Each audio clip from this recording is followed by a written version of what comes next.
Good evening and welcome to Inside Government for the fall 2018 semester here at CU Community College and broadcast on Spectrum, Verizon, Fios, the Auburn Regional Media Access, better known as ARMA, as well as the college's radio station 89.1. I'm your host, Guy Cosentino.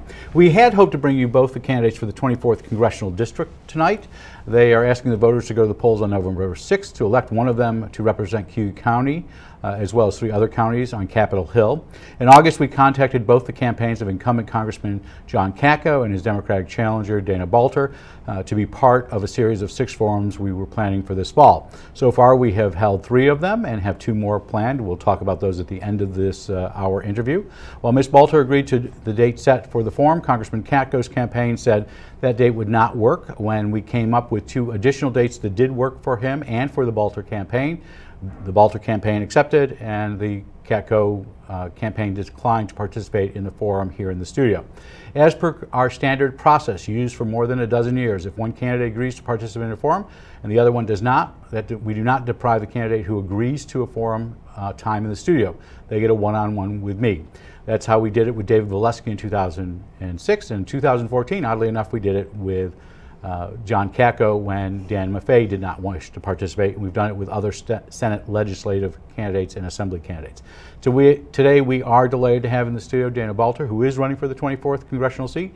Ms. Balter handedly won her Democratic primary in June. The Cook Political Report had moved her race for the 24th congressional district from likely Republican to lean Republican several weeks ago. No doubt that helped her raise funds, which we'll talk about a little bit later.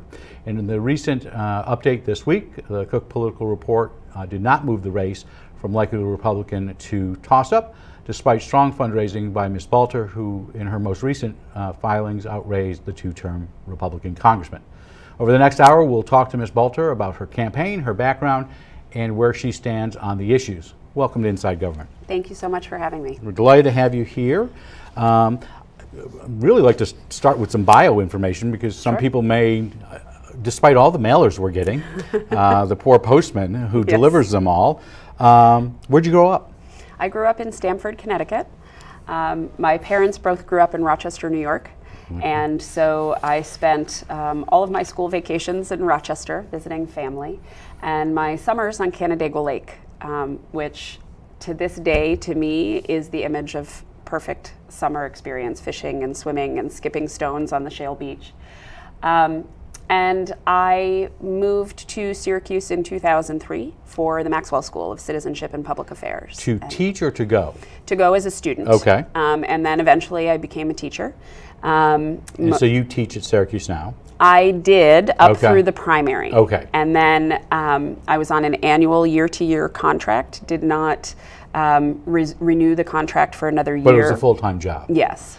So I know you've heard this before, but you are the visiting professor in many ads. Yes. I'm assuming, having gone to SU, that is because that's the way they classify positions. Am I correct on that? Yes, it's a job title that is, as I said, a year-to-year contract as opposed to a tenure track position. Okay. Yeah. What do you make of this whole visiting professor jab? Do you consider it a jab? Oh, it's definitely a jab. That is the intention for sure. I think it's kind of silly. I think, you know, the congressman is trying to do a couple of things with that. One, he's trying to suggest to people that I don't live here, which is ridiculous. I own a home in the city of Syracuse. This is my home. But I think he also, what's sort of more disturbing to me than that is in a couple of the ads in particular, he uses the term and the tone of voice and the tone of the ad to denigrate education.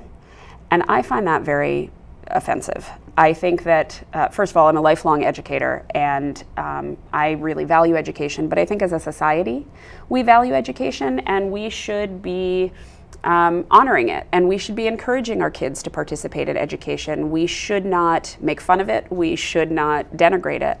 And for somebody who wants to be a leader and a representative in our community to do so, I think is really unfortunate. So why did you decide you wanted to run for Congress? Well, there's a few reasons. I was very concerned by what I saw happening in the 2016 presidential election across the country and what I saw happen after Donald Trump took office. I think we are going in the wrong direction on a lot of policies, and I'm sure we'll talk about a lot of those issues. But more than that, the divisiveness, the rhetoric, the stirring up of hatred and fear that was going on across the country, and then watching the president in office attack some of our most fundamental democratic institutions like a free press and an independent judiciary, I think that is dangerous for democracy. And what really shocked me was to see the Republican-controlled Congress not do anything about it. One of Congress's most important functions is to serve as a check on the presidency. And this Congress is not doing that. And I wanted to, as an individual, find a way to fight back against that. And I thought the best way to do it was to try to work with my own congressman, my own representative in Washington, and convince him to stand up and fight for the things that we needed, to engage with us in meaningful dialogue, like conversations like this, like open public town hall meetings, and then represent our interests in Congress. Unfortunately, so did you try to meet with him at some point? I did. I was a community organizer with a group called CNY Solidarity Coalition, and one of the very many projects that we undertook was a campaign to get the congressman to hold public town hall meetings. And did you ever meet with him before you announced your candidacy? I did. I had one meeting with him and 5 other people, I believe, in his office. It was an interesting experience. Why? Because it became clear to me pretty quickly that the congressman wasn't really interested in discussion. Everybody who was there had a particular issue they were really concerned about that they wanted to talk about. They wanted to ask questions and get some answers. It was very clear that the congressman wasn't interested in having an honest conversation about those concerns, in really talking to us about how he saw the issues and what he was planning to do on the issues. In fact, a number of times he interrupted the person asking the questions and then just talked to Blue Streak. They told us when we sat down we'd each have 2 minutes to ask our question. Even what was your topic? In his office, healthcare. Healthcare, okay. Yeah. So and we will get to that. Yeah, good, because there's a lot to talk about. Even in the environment of his office, it was hyper-controlled. You may have 2 minutes to ask your question. When your time is up, we're moving on. And instead of actually asking the question, he would just sort of talk a lot without answering the question until the person's time ran out, and then move on to the next person. Yes. And that's not... So did you decide after that this is the route you want to go? No, it wasn't after that. It was after we tried very hard to get him to do town hall meetings, and he refused. He instead would say that meetings like that are nonsense, nobody's interested in real conversation, people just want to shout at me, I don't need to do that.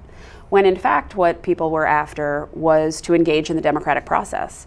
In a time where a lot of folks were feeling a lot of anxiety and fear about the chaos that was happening in Washington, and they really wanted a chance to talk to their representative, their leader, to get some sense of stability and understanding from his perspective of what was happening.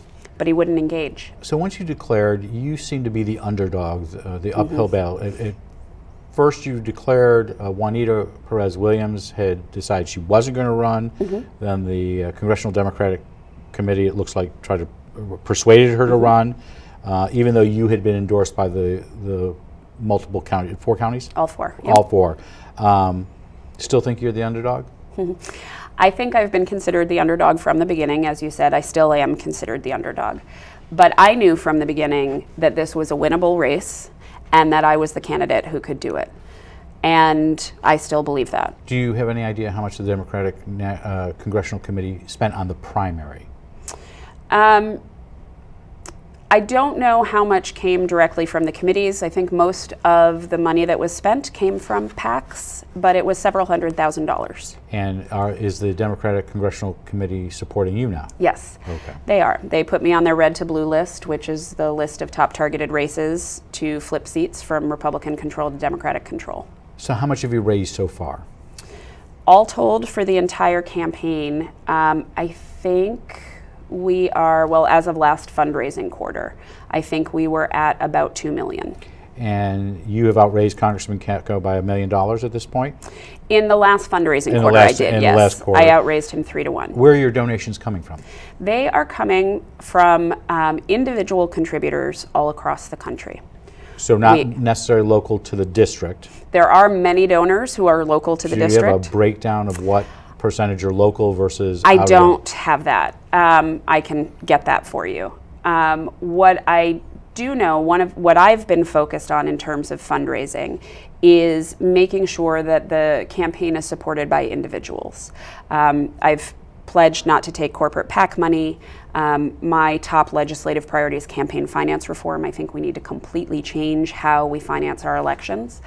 And even with the very successful fundraising that we've been doing, 98% of our contributions come from small dollar donors under $200. So I was going to say, do you have an average donation number? I believe the average donation is $35, but I'm not 100% sure about that. So you said you're not taking PAC money?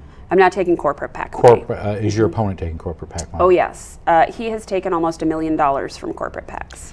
Do you, the Cook report, we talked about that, that's usually the national bellwether. They've got a pretty good track record when it comes to predicting that. They moved you a couple months ago from likely Republican to lean Republican, which for many people was a surprise. Was it a surprise to you? No. What surprised me was that it took them so long to do it. As I said, I have been confident from the beginning that this is a winnable race and that we will win it. I think our fundraising in the third quarter is what finally woke up a lot of national analysts and organizations to come on board with the idea that this is in fact a competitive and winnable race, and Cook is one of those. And you think just because of that designation switching from likely to leaning made all the difference in fundraising? I don't think so. I mean, it's certainly helped us since then, but they changed that designation after we reported our third quarter fundraising numbers. So I think that's part of what encouraged them to do it. So I remember, I think it was Channel 9, but if I'm wrong, I apologize. I know you were asked a question during the primary when it looked like Ms. Perez-Williams was up substantially in the polls. You said that if polls were right, she would be mayor at that point.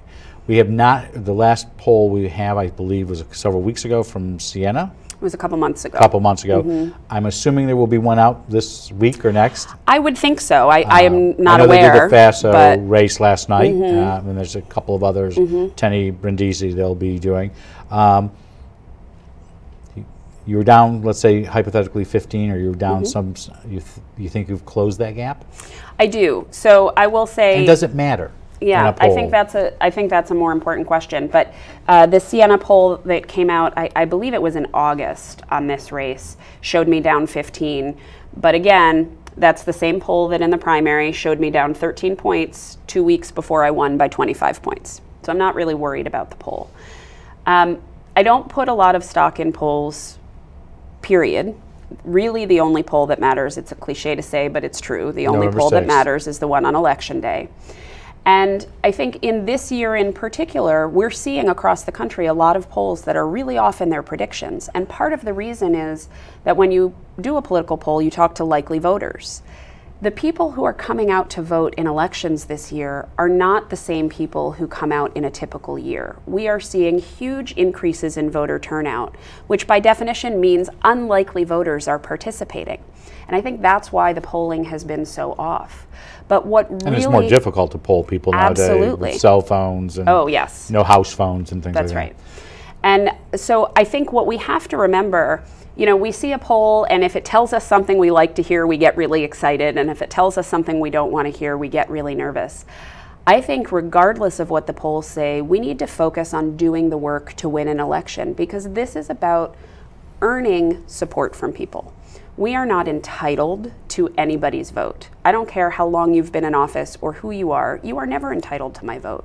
You have to earn it every time you ask for it. And that's what I've been doing out on the campaign trail for over a year. So if Sienna comes out with a poll in the next 10 days, you're more focused on November 6th. Absolutely. And regardless of what that poll says, we are going to knock every door and call every house until we talk to every voter. So, we're going to do this several times because this is an hour discussion.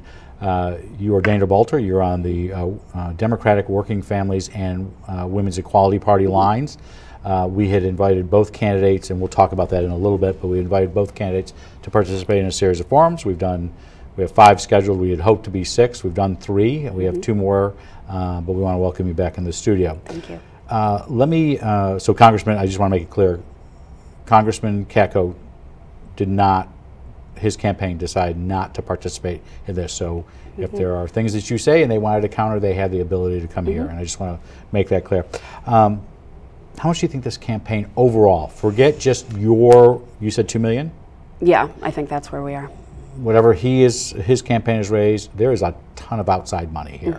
How much do you think this race is going to cost? My guess is when all is said and done, it'll probably be about $8 million. That's a lot of money. It is.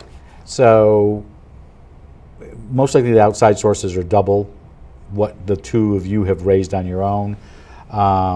You don't have control over those monies, am I correct? That's correct. You cannot coordinate, nor can he. I just want to, for the record. There have been a lot of mailings. So I live in your district. I'm getting a lot of, neither of the outside mailings have the most flattering photos of any of you. I know you all posted that, and some have been overlaid onto other photos. I saw one, I think you had a comment, you had a sign about the Kavanaugh hearings, and it's been overlaid with a different. That was an independent mailer, correct? I don't know that. Okay. So are there any mailers that have been sent out on your behalf that you disavow? I have not seen any mailers sent on my behalf from entities outside of the campaign. The only mailers that I'm aware of on my behalf have come from the campaign. If there are others, I haven't seen them yet. And do you know if the congressman has disavowed anything that's been sent out on you? I have not heard him disavow anything. My hope is that organizations that send out mail and put up commercials on my behalf do so in the same vein that we have maintained as a campaign, which is focusing on the issues. So, but they're not. Okay, so I need to see some of those because I haven't seen them. If you have copies, I have lots of copies. Okay, great. My wife is thrilled that I collect all that stuff. Oh, really? But that's a different story for a different show. Yeah. So in part, a lot of this with the $4 million that will be that differential somewhat boils down to Citizens United, the court case. I'm assuming you do not support that ruling that allows. No, I think it's the Wild worst. West. I think it's the worst Supreme Court decision of modern history. How do you counter that decision as a member of Congress? Well, I think eventually we need a constitutional amendment to overturn Citizens United, but that's a long-term project. So you're going to have to go the long route. You're going to have to get a supermajority of eventually, states. Yes. But in the meantime, there's a lot we can do legislatively to mitigate the effect of money in politics. I've actually put together a campaign finance and government reform agenda, which I have published on my website, electdanabalter.com. And there are things that we can do to increase disclosure requirements. For example, there's a piece of legislation called the Disclose Act, which would require anybody who spends more than $10,000 on a political ad to disclose the donors. So we get to know who's behind the messages that we're getting, which right now we don't. Do you think it has a chance of getting through the Congress? I do, and here's why. I think a lot of those things have a chance of getting through the Congress. More than 80% of Americans want to get big money out of politics, and that is on both sides of the aisle, irrespective of their party affiliation. The American people understand that our political system is dominated by big money interests, and that ends up hurting us. It's why we can't lower the cost of prescription drugs. Let me play the devil's advocate. But if you're an incumbent, you like the system. Keeps you in office. So they like parts of the system. They do like that it helps keep them in office. One of the things that they don't like is the amount of time they have to spend fundraising. So dialing they have to go over the They spend 40 to 50% of their time fundraising. I have yet to meet a member of Congress in either house who likes fundraising. They all wish it would go away. And we need to elect people into office who are committed to changing the system. One of the things that I've done as a candidate is sign on to a letter with 106 other Democratic candidates for Congress, laying out our campaign finance and government reform agenda. We have sent that letter to the Democratic leadership in the House, demanding that the first issue that the next Congress takes up is campaign finance reform. And these are the things we want to get done. And we'll set aside what the next 2 years will bring, but even if you got that to pass the House and if you got to pass the Senate, which tends to be leaning Republican right now, do you even think there's a chance the president would sign it? I do think so, because I don't think it's something that would harm him in any way, and I think it is wildly politically popular. This is an issue that can boost office holders in the eyes of their constituents and gain them more support. Are you surprised at how negative this campaign has gone? I'm not, because I've watched John Katko's previous campaigns. Okay. Do you think part of the negativity, though, is tied to the expenditures, the outside expenditures? Or do you think it's the tone set by the candidates themselves? Well, I think it's both. I think outside expenditures always tend to be more negative. It's a way that candidates can say, I'm keeping my hands clean. John Katko doesn't seem to care much about that. He runs plenty of his own negative stuff. But it's one of many reasons why I would like to see outside expenditures go away. What I find talking to voters is that they're really sick and tired of the mudslinging and the personal attacks. They want people who are going to be respectful and act with integrity, but also people who are going to talk about the issues that they actually care about, who are going to talk about how can we make sure that I can get my kid to the doctor, and how can we make sure that I can earn enough money to send my kid to college, and how can we make sure that my lake by my house stays healthy and clean so we can keep swimming in it. Those are the things the voters care about. House members do not get to vote for members of the Supreme Court, but that hasn't meant that the last 3 months or 4 months have not sucked all the air out of part of the dialogue, and it maybe most likely even made it worse. I am making the assumption that you would not have supported Judge Kavanaugh to the Supreme Court? I would not. I think the whole confirmation process was a fiasco. Simply the fact that 93% of his records were never made public.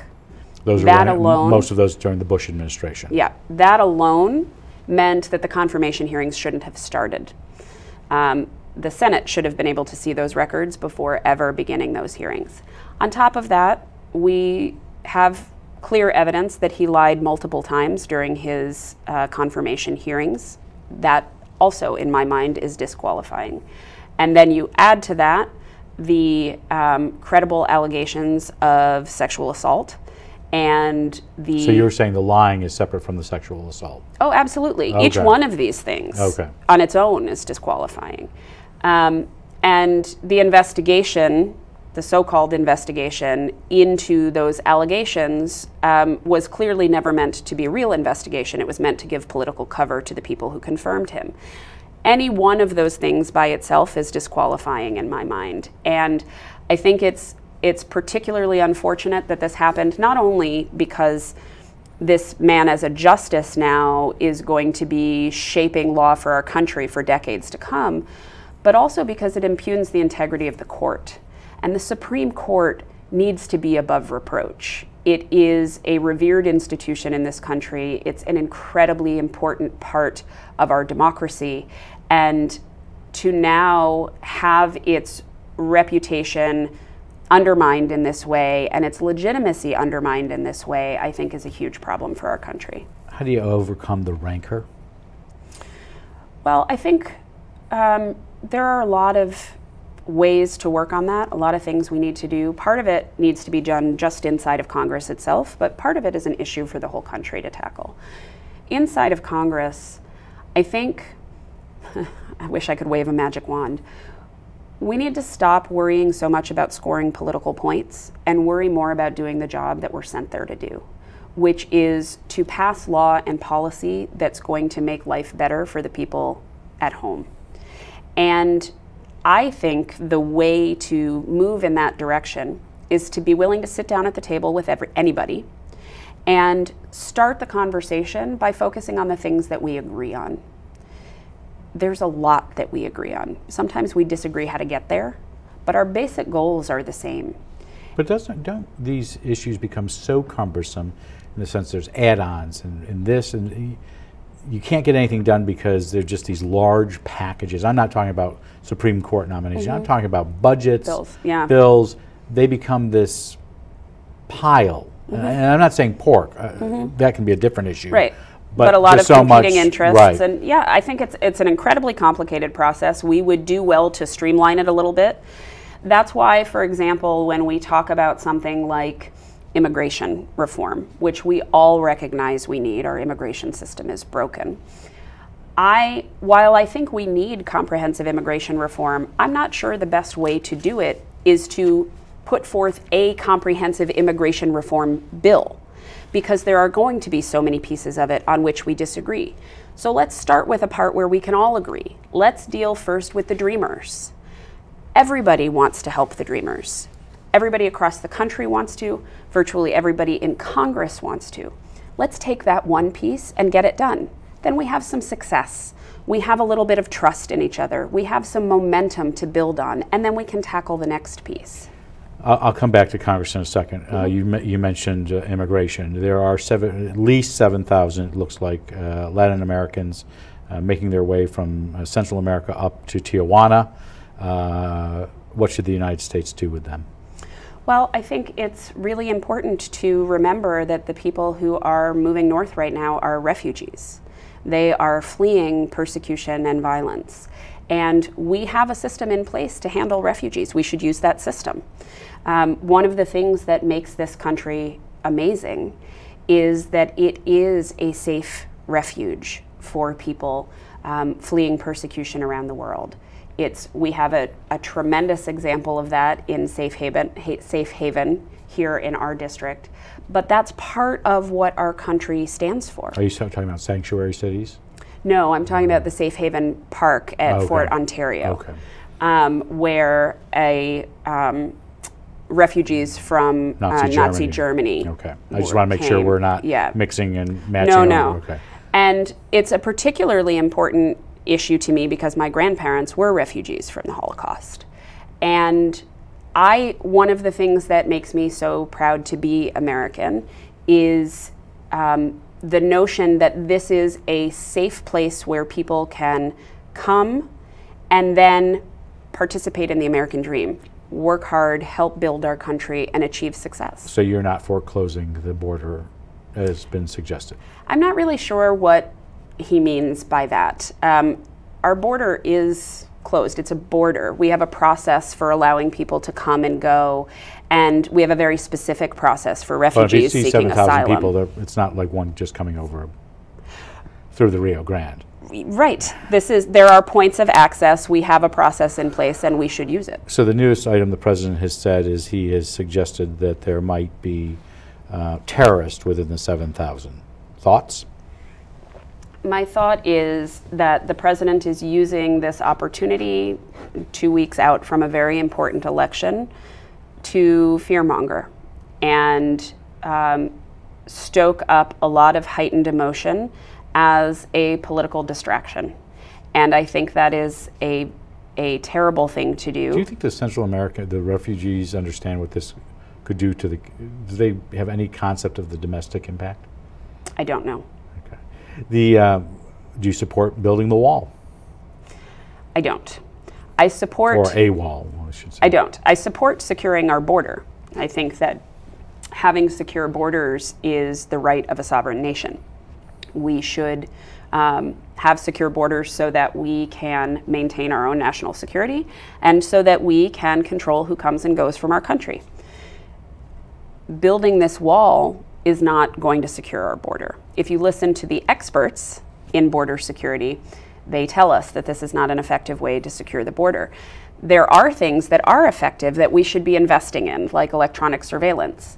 What Donald Trump has done with his border wall proposal is actually pull money from funding things that the experts tell us are effective approaches to put it into building the wall instead, and I think that's so silly. You're just to close out immigration. Your feeling is that this is a piecemeal approach that you need to do versus one overall encompassing bill. I think there are certain pieces of it that we should pull out, but I think that we need to think about it, as we do with all issues, as a large issue that affects lots of things in this country. Congressman Katko would contend that one of the hallmarks of his terms in Congress has been the passage of several bills, many of them dealing with security. Do you think he's been a success there? I think, I'm not sure that I see much of the effect of what he's done. Are there any bills, for example, that you would have opposed? That he sponsored? That he sponsored. So I don't have a complete list of bills that he sponsored in my head. One that I disagree with immensely that he was a co-sponsor of is the Concealed Carry Reciprocity Act. Especially when you're talking about keeping us safe. Our own law enforcement community tells us that the Concealed Carry Reciprocity Act makes us less safe. For those who may not understand what that is, could you it's a bill that says that if you are allowed to carry a concealed weapon in your home state, you then can bring that concealed weapon into any other state in the country. So if you're allowed in Texas or Arizona, you can bring it into New York. New York, which regardless of what New York's requirements are. And that's a real problem, especially because there are about a dozen states in this country that have no special requirements for carrying concealed weapons. And in New York, we've decided that we want some pretty strict regulations. And this undermines our ability to protect our communities. Do you own a firearm? I don't. There are several issues that are out there. You mentioned the one. There's been, for example, legislation suggested to stop the bump stocks, which were used in the Las Vegas shootings. Would you support banning bump stocks? To me, it sounds like a good idea. Here's where I stand on gun policy broadly. I support the Second Amendment. I recognize that we have a tradition of gun ownership in this country, and people should be able to hunt and fish and protect their families. That position is not incompatible with common sense gun safety measures that are going to help keep us safe. So would you be for universal background checks? Absolutely, and I think that's the first thing that we should do. Universal background checks are something that we know helps reduce the incidence of gun violence, and 97% of Americans support universal background checks, including almost all responsible gun owners. So we need to get that done. The second thing we need to do is get some good research on gun violence. Largely because of the Dickey Amendment, which the NRA got Congress to pass into law. The CDC, which the Dickey Amendment prohibits the CDC from studying gun violence. The Centers for Disease Control. Yes, which is our public health agency, and gun violence is a public health crisis. They need to study it, because it turns out we have very little good research on gun violence. The research that we do have shows us that universal background checks work, but it doesn't tell us much else about what other policies we could implement to reduce the incidence of gun violence. And we need to know that, because I'm not interested in going to Congress to make a law about guns to be able to say, hey, I made a law about guns. I want to solve the problem of gun violence. So something like banning bump stocks, intuitively that sounds good to me, but I'd like to see some research backing up that that's actually going to make the problem better. Just want to tell viewers that and listeners, if this is Saturday morning on the radio station, that we're interviewing Dana Balter, who's a congressional candidate for the 24th Congressional District. That is a 4-county district. You are on the Democratic Working Families Party line and the Women's Equality Party line. Yes. Got to get all the WE and WFs in there. Right. Just for the record, we did invite Congressman Katko to participate in a series of forums. He is the only candidate of the races that we're doing that has declined, or his campaign has declined. Is there anything that you see that he's done in his 2 terms in office that you'd say he's really done well on something? One thing that I agree, I mentioned before, safe haven. up in Oswego, and he has been instrumental in pushing through legislation to get that recognized as a national park, and I think that that's really important. I'm very glad that he's done that. Okay, so that's a national park, but I'm talking from a policy issue. I disagree with the congressman on just about every policy issue. There are some policy goals that we have in common, for example, dealing with the opioid crisis, and I'm grateful to him for working on that problem and talking to us about it. I disagree with his approach to solving the problem because he looks at it as a criminal issue, which makes sense given his background as a prosecutor. But we know that opioid use disorder is in fact a medical problem, not a criminal problem, and if we're going to solve it, we need to treat it as such. So do you think he's been too focused on opioids in this district? I don't. I think the opioid crisis is a huge problem facing this district, and we need to deal with it. I just think he's dealing with it in the wrong way. So which way would you deal with it? As the medical problem that it is. I think what we need to focus on is making sure that people who suffer from opioid use disorder have access to adequate treatment, and that means making sure everybody has health insurance and health care, making sure that our first responders have the resources they need to treat emergency situations, and making sure that people have access to medication-assisted treatment. That is, medical research tells us, the single most effective way to treat opioid use disorder. But at this point in time, less than 20% of the people who need that treatment have access to it. That's what we should be focused on. So today, as we tape this on Tuesday, before I came into the studio, I checked online, and there's maybe the second, you may consider there be others, but the second incident in a television ad run by Mr. Katko that distorts your words, and it's specifically on this issue of incarceration and opioids. Can you explain your position so it's clear? Yes. I know. I believe you're saying that you did say what you said, but it was not. It was part of a broader context. Am I correct on that? Yes. Okay. So it's the issue of taking one sentence out of an answer. The question was about the opioid crisis and dealing specifically with drug dealers. And the commercial that you're referring to, I believe, is trying to suggest that I think we should be soft on drug dealers and let them out of jail, which of course I don't, and is not what I said. I think that we need to subject drug dealers to harsh penalties. We need to prosecute them. We need to get them off our streets. That's part of what we do to protect our families and our communities. But it is one part of dealing with this issue, and what it doesn't acknowledge is the fact that the use of these drugs and the misuse of these drugs is a medical problem. And we are not going to solve the opioid crisis without dealing with it as such. And should we be concentrating more on prosecuting dealers or users? I think that prosecuting drug users is a waste of resources. The war on drugs has shown us for decades that you can't arrest your way out of this problem because it's not a criminal problem, it's a medical problem. And, you know, we have a problem of mass incarceration in this country. So many of the people who are in prison for nonviolent drug offenses. It doesn't make sense. It is a waste of society's resources and of human potential. We should be providing medical treatment to help people deal with this illness and help them become productive members of society. Congressman Katko would say that he's a moderate, that he works across the aisle in a very bipartisan way. He will quote a statistic, and I can't remember what it is right now, that he is one of the more moderate members of the House Republican Conference. Do you agree with that? I do not. I've heard him say it many, many times. I think what we need to do is look at his voting record, and we see that in fact he's voted with Donald Trump more than 90% of the time. And I think anybody would be hard-pressed to describe Donald Trump's agenda as moderate. He voted for the tax bill, which is especially punishing for New Yorkers.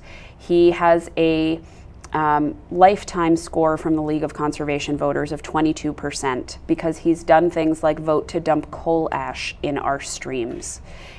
Conservation versus conservative. Let's just make sure. Yes. Okay.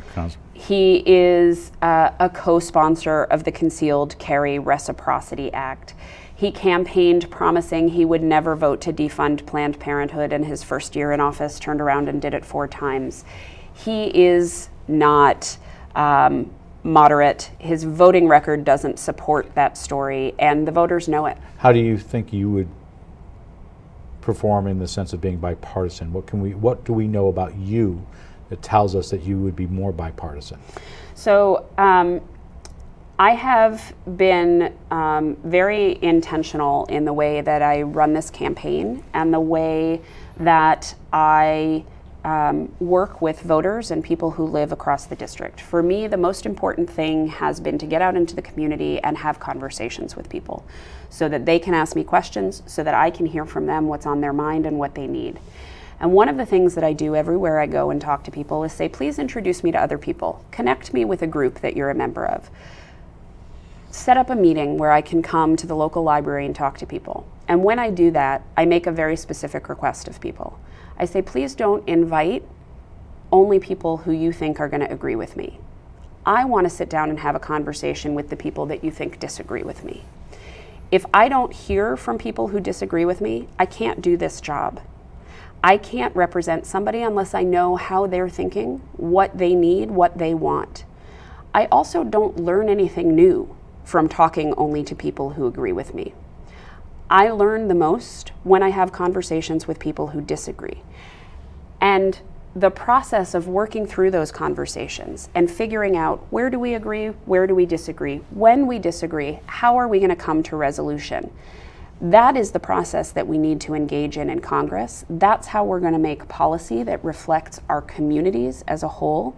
And I am committed to that process. So not necessarily the Democratic National Committee's platform from 2016. Is there anything that you disagree right now that is normal gospel or truth of the Democratic Party? You say that's just a bad idea. Where do you disagree with your party? So I've been asked this question before, and it's challenging for me because the Democratic Party has a lot of diversity of ideas in it. It's not monolithic.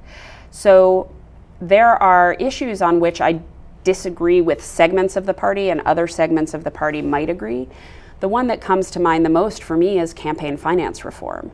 There are a lot of people in the Democratic Party who are very happy with corporate PAC money and the current system of campaign finance and the idea that elections are driven by money and courting donors and all of that. And I'm fundamentally opposed to that. That is a battle that we have to have within our own party in addition to across party lines. Would you support Nancy Pelosi, whether it's her re-election as minority leader, or if House Democrats take the House as Speaker of the House? So I don't know the answer to that question yet because I don't know who's going to be running for that seat. But she's given you money, am I correct? Her PAC. She has, yes. Okay. That doesn't influence my vote. You don't think that makes you beholden? No, I don't. Do you think that when Congressman Katko takes money, it makes him beholden to those interests? I think when he takes corporate PAC money, it makes him beholden to those interests. And I think we see different than a political PAC. I think there is a difference. But I also think we see the pattern in his votes that he's beholden to those interests. So he took $60,000 from telecom and voted to allow ISPs to sell our personal data. He took almost $100,000 from oil and gas and voted to dump coal ash in our streams. He took, I think, $49,000 from pharmaceutical companies and voted to gut health care. There's a direct line between his donations and his votes. Let me shift to something that's more local to Cuyahoga County in Central New York. What committees would you like to be on if you were elected to the House? Yeah, so I've thought a lot about this because I have thought about what's the best way to try to serve the people here at home. And I have my sort of dream set of assignments would be three committees. Education and workforce, because first of all, those are so fundamentally important to everybody's success. those are also the areas where I have the most sort of policy expertise and knowledge, where I think I can contribute the most to making good, sound policy and law. And then the other two are agriculture and transportation and infrastructure. And the reason I want to sit on those committees is, first of all, our district is an agricultural district, and our district needs real economic revitalization, which I think is going to come in large part through infrastructure investments. And I want to make sure that our district and the hardworking families of Central and Western New York have a seat at the table when those policies and those agendas are being set. I think that is incredibly important for the well-being of our district. I didn't ask you this at the beginning. What do you teach? Citizenship and policy and administration and democracy. And are those all at the Maxwell School? Yes. Okay. I should have asked that at the beginning. I don't know why. So there's been a long-standing tradition that Auburn will have an office in whatever congressional district. All of Mr. Cacco's, I think for the most part, predecessors, whether Democrat or Republican, would you keep an Auburn office? Absolutely. My intention is to have an office in every county, and I think Auburn is the perfect place. Congressman John Faso, who is also running for election, has put forward legislation that would take over have the state of New York take over the whole of Medicaid for the state. The way this is set up, New York, I think, is one of the only counties or only states where localities contribute to the cost of Medicaid. Would you support that legislation? I don't know the answer to that because I don't know the details of it. I'd need to look into it. My guess is that the rationale is about moving the tax burden, and there may be some merit to that, but I think it's really important for people to understand that whether the tax burden is sort of local or county or state, we're still paying it. We're just paying it through a different channel, or we're calling it a different name. So I'd need to see really the substance of the bill to understand what it's trying to do. We do want to let our viewers know that we have in the studio Dana Balter, who's a candidate for the 24th Congressional District. She is on the Democratic Working Families Party and the Women's Equality Party. We had originally hoped to have a forum with her and her opponent, John Cacco. His campaign declined, even though they could schedule in this date.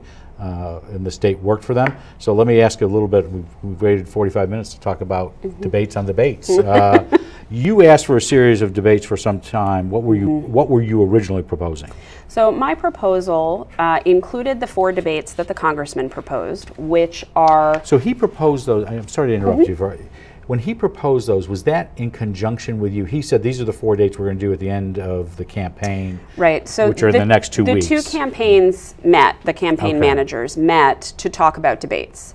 And he had one proposal and we had another proposal, and the idea was to come to an agreement.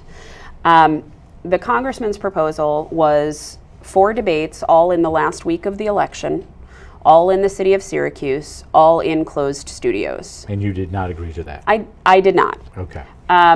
I included those 4 debates in my proposal because they were on the 3 broadcast networks and one with the Post-Standard to be live streamed on Facebook. And I think those are all very important, but I don't think they're enough.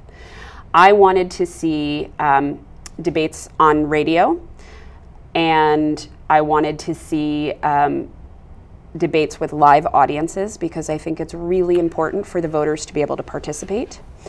And so I proposed 7 debates. And in addition to that, I proposed that we do joint town halls in each of the 4 counties because I think it was very important for us to bring this conversation between the 2 of us about the issues all across the district, to show up in people's communities, to be able to address the issues that their communities were concerned about. So I proposed a series of 11 events total. And I wanted them to happen over a period of about a month and a half because I also think it's important for voters to have time to compare us and make up their minds. The congressman was unwilling to move off of his original proposal, and so all we ended up with were the 4 debates at the very end of the campaign. So I parse, or not parse, but I'm going to take part of this because you've had a problem with parsing. OCC is next, Onondaga Community College is next week. That is without students or a studio audience. Why did you agree to that? Say again? So the OCC, I think that's Spectrum, is doing next week. Yes. That is without a studio audience, especially if it's on a college campus and there's no students being invited. I don't know if they're inviting students or not. That will be taped in front of an audience. We did get an audience. They agreed to have an audience in the auditorium. Okay. I thought when I read something on Sunday there was not an audience originally in that one. As far as I know, there will be, but now I'll have to double check when I get back to the office. Were you surprised that once I know the original date we had set for this did not work for the congressman. We did find 2 additional dates. Were you surprised when he said he wouldn't be in the studio with you? I wasn't surprised. I was disappointed. Have you been on the same stage with him? We have now, in the last week, been on the same stage. I meant together. So you were at the NAACP? Yes. No, I mean I'm together. We have been on the same stage together twice. We did one forum in like a local community association center. There were about 20 people there, where we were asked questions together. We were seated at the same table. The format of that was a little bit of a surprise. It ended up essentially being a debate, but neither of us were told ahead of time that it would be.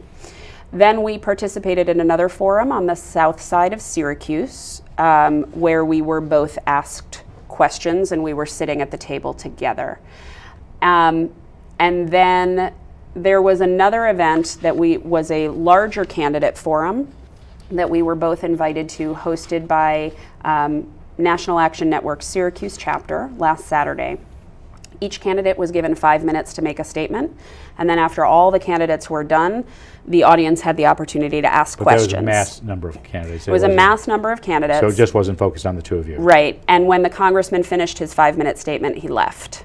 Okay. He did not stay to take questions. The congressman his campaign has alleged that you've skipped some. Well, I guess he did it. He did it. Martin Mary, and I think that's where it was. That you skipped some public appearances, which would have been joint for fundraising. Yeah. So he told, I believe it was the Post-Standard, that when I criticized him for not being willing to engage in a vigorous debate schedule, he told the Post-Standard that we were going to appear at 10 joint events around the district, which was not true. First of all, we didn't see until we were contacted by a reporter that list of 10 events, and half of them we didn't know about. We had never been invited to. Had some of them passed already? I don't think so. Okay. I think they were all still to come. But you may have had other things scheduled in. Oh, we did. Okay. Yes. And so, in fact, the 3 events that I didn't attend that he's talking about, we had other events on the books from long before, because we weren't invited, in some cases at all, in other cases till the last minute. But what's more disingenuous about what he did is that the vast majority of those events, with one exception, which was a disability candidate forum, none of them were joint appearances. None of them were opportunities for us to be on a stage side by side answering questions from the audience. They were things like a mix and mingle meet and greet where we'd both be in the same room. But there was no interaction, there was no audience questioning, there was no debate of any kind, certainly. So it's his attempt to try to rehabilitate his reputation and suggest that somehow I have not lived up to my word to be accessible to people, which is ridiculous. The last question on this, should you win, will you participate in 4 county debates in the future? Absolutely. I've already pledged that I will be holding regular open town halls across the district, minimum of 1 in each county every year. My goal is to have as many open public conversations as possible. And when I say an open town hall, what I mean is an event that anybody can come to. No tickets required, no screening required, where you can come in and ask questions and get answers, and we can have a real conversation about the issues. We only have about 8 minutes left. I have at least another 7 pages worth of questions. So let's deal with one that has come up. Has been this ad about a lot of talk about your taxes in Florida. What's the issue? In essence, it's alleging that you were served by a sheriff and you didn't pay your taxes. Yeah. So it's another instance where the congressman is trying to make a lot of hay where there really isn't anything there. I was a couple months late on a tax bill where I owed $47. Did you pay it? I did pay it. Once I received the notice that I owed it, I paid the $47 that I owed plus penalties. It ended up being about $111 or something like that. What's particularly extraordinary to me is that not only is the congressman trying to make a mountain out of a molehill that most of us can relate to, but he's doing it on the issue of a tax lien when he himself has had a tax lien on his Virginia condo.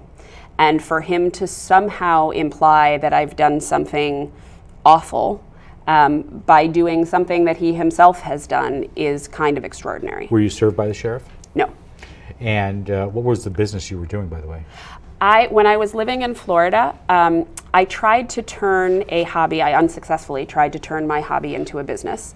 I really like to find junk at a flea market and kind of give it new life, turn it into something new. And so I decided to start a business and sell those things. How long did you stay in Florida? I was in Florida for 2 years, living with my nephew. Okay, and then is that why you were still teaching, or no? No. You took a break. The visuals show you living. I like the pool, by the way. Yeah.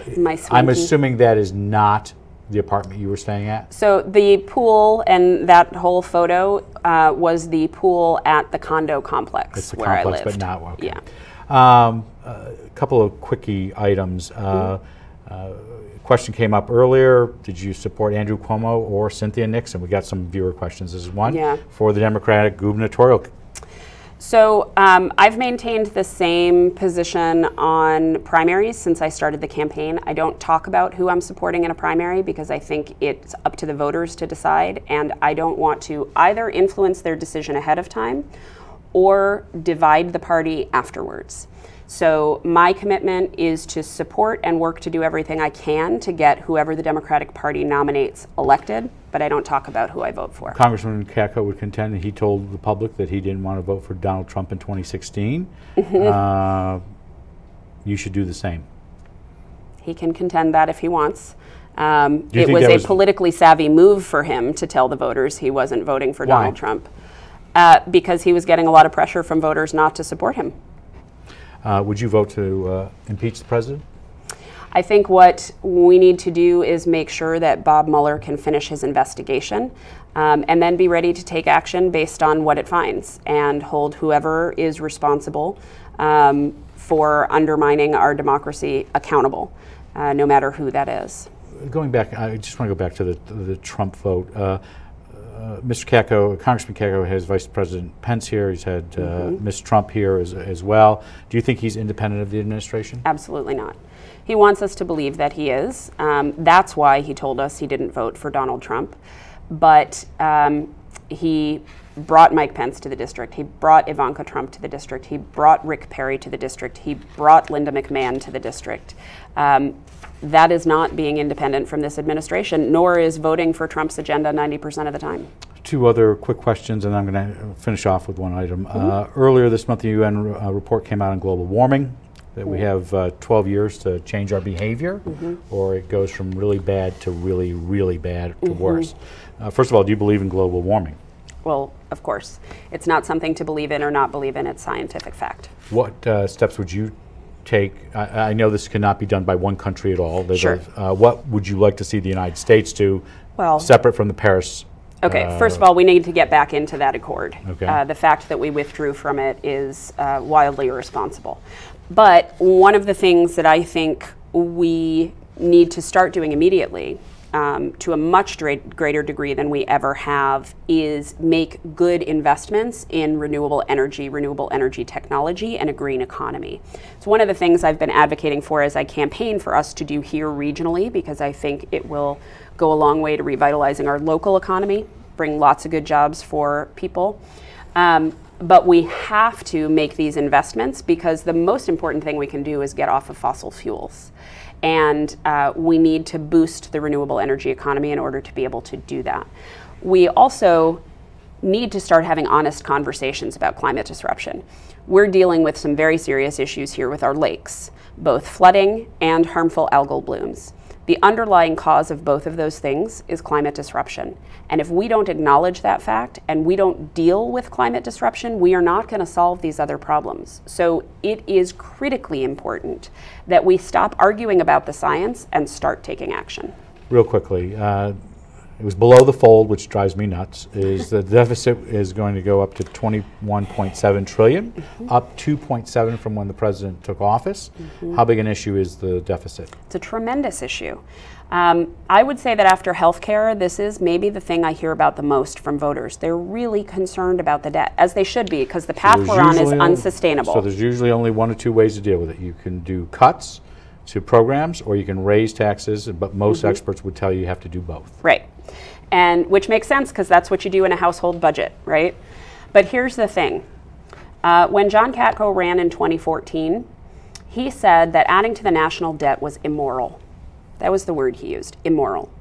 He just voted for the GOP tax bill that blows a $1.9 trillion hole in our national debt. That doesn't make sense. He did it to give tons of money to millionaires, billionaires, and wealthy corporations in this country. And by adding to the debt, what he did was set up the next step of his party's agenda, which Mitch McConnell and Paul Ryan, the leadership in both houses, have told us straight up is the plan. And that is to cut Medicare, Medicaid, and Social Security. And on those two plans, would you be willing to consider raising eligibility ages on Social Security, Medicaid, or Medicare? No. I think... How about means testing them? No. We need to talk about what we can do to help the strength and longevity of those programs. The problem with raising the age for retirement is that we have a lot of people in this country who do hard manual labor for a living. And by the time they're 65, their body is done. And we can't turn around to them and say, no, no, you need to work another 5 years or 10 years. What we can do to help the Social Security program in particular is make sure that the top 5% of income earners in this country are paying into the program at the same rate as everybody else. Right now, they're paying in at much lower rates, and that's not fair. They should be paying in at the same rate as everybody else, and that will help the longevity of the program. I'm getting all these hand signals. We're done. Yeah, okay. So I'm going to give you 1 minute, which I have done with all the candidates, whether they're in a forum or elsewhere. Make your case to the voters. You got 1 minute. Okay, great. Thank you all so much for watching. I am honored to be running for office. I am excited about the prospect of working on your behalf in Washington. I want to remind you that November 6th is Election Day, and I hope that you show up, that you take this opportunity to raise your voice and demand the government you deserve. What the people across this district need is a representative who's going to show up in their communities, who is going to listen to what they have to say, and who is going to fight on their behalf in Washington. That's what I will do, and I hope that you honor me with your vote on the 6th. Thank you. We have had Dana Balter, who is running for Congress for the 24th Congressional District on the Democratic Working Families Party line and the Women's Equality Party line, to discuss her campaign and her background and where she stands on the issues. We didn't get to Saudi Arabia, nuclear weapons, healthcare. I'm sorry. As we said at the beginning of the show, her opponent did decline to participate in a forum with her in the studio, even though the dates worked, and we just want to make that clear as we end our program tonight.